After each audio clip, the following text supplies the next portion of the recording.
mapagpalang, mapagpala, mapagbiyaya at makadiyos po na baga sa bawat isa. God bless us all.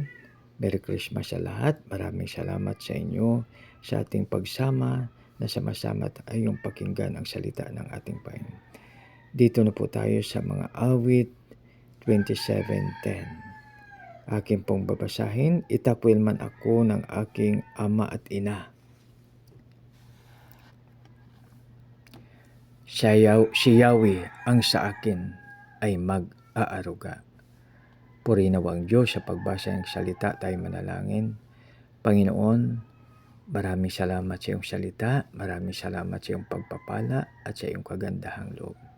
Maraming salamat, Panginoon, sa pangalan ni Jesus namin Panginoon matagapaligtas. Amen. Dito mga kaibigan, mayroon naalaala ko po yung dalawang army, Philippine Army. Ngayon, yung aking kaibigang pastor ay nangaral.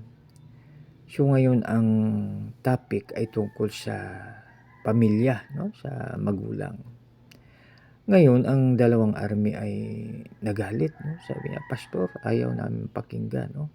Dahil dito kami, dalawa kami magkapatid.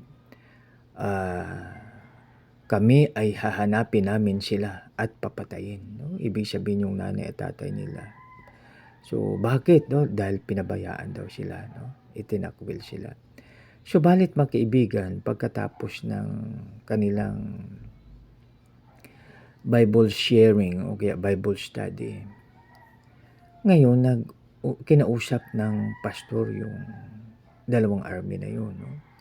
Ang sabi ng pastor, sabi niya, alam niyo mga kapatid, sabi niya, kayo ay iniwan ng inyong ama at ina. Subalit, love na love kayo ng ating Panginoon.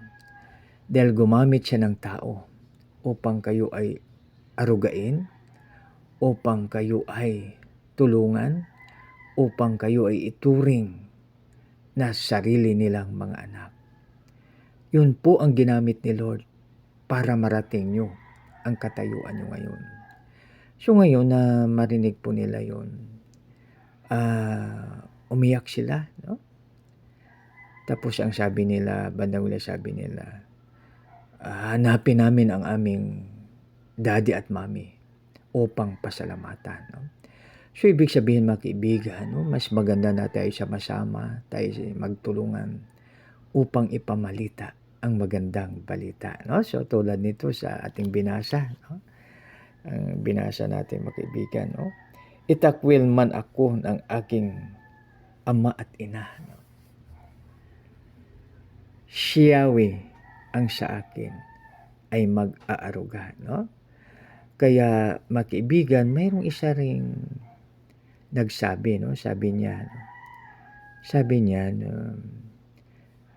sa mga babae daw na panganak sa pagdalaga o kaya na disgrasya o kaya na rape o kung ano man nangyari, hindi dapat itakwil ang bata, hindi dapat ipamigay ang bata, dahil ang sabi niya, baka someday hindi kayo magkaroon ng pagkakataon na mag-asawa, so may anak na kayo, so ibig sabihin na unwanted, pero nandyan na, kaya doon naman sa mga ina na walang kakayahan na buhayin o kung ano pa man, so ipaampon o kaya ipamigay, huwag mag-alala dahil si Yahweh ang sa kanila ay mag-aaruga.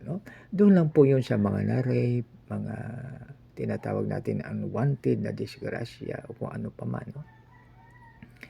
So, gayon po mga kaibigan, kaya ang ating Panginoon, siya ang ating gabay at ating patnubay at tinutulungan niya yung mga orphans. Kaya mga orphans, hindi na dapat yan mag-alala. Kasi si Lord ang gagabay sa kanila. Di ba mayroon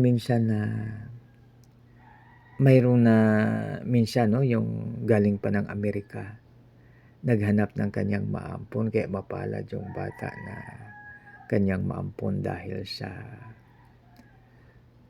magbago ang buhay, Kaya Tandaan po natin ito, mga kaibigan. Itakwil man tayo ng ating mga magulang sa mga bata. Siyawi ang sa inyo ay mag-aaruga. No? So, ibig sabihin na tayong mga tao ay created ni Lord. Napakapalad po natin dahil bago niya tayo nilalang niya ang lahat. So, nandiyan na yung mga tao, maraming mga organization, no? Alam niyo sa Korea mayroong mayaman na tao na naglagay siya sa mall ng mga lalagyan ng bata. 'Di ba mayroong unwanted child na instead na itapon doon ilagay. Na kung halimbawa mayroong maglagay doon sa kanyang lalagyan ng bata, mayroong warning, no? Malaman niya, no? Tapos kinukuha niya kagad at linalagay nila sa orphanage, no? So, kaya ang mga bata ay naging good citizens ng kanilang republic, no? Kaya mga kaibigan, alalahanin po natin, ang Diyos ay hindi tayo papabayaan. No? Dahil siya ay nakatingin sa atin. God is watching us from a distance. No?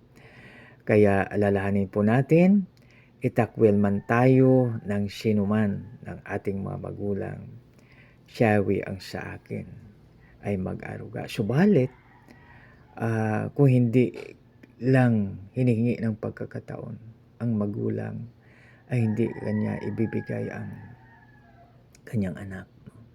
Dahil siyempre love na love ang mga anak. No? Kaya magtulungan po tayo, gabayan po natin ang bawat isa at magtulungan po tayo. Mga kaibigan, babasahin ko po ulit.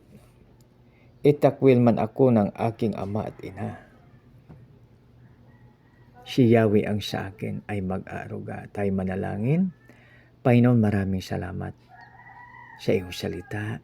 Tulungan mo kami, Panginoon, na ito ay malaala namin palagi at aming mai-share, aming mai-type sa aming cellphone at aming isi-share. At Lord, please use us mightily in your kingdom for your glory and honor.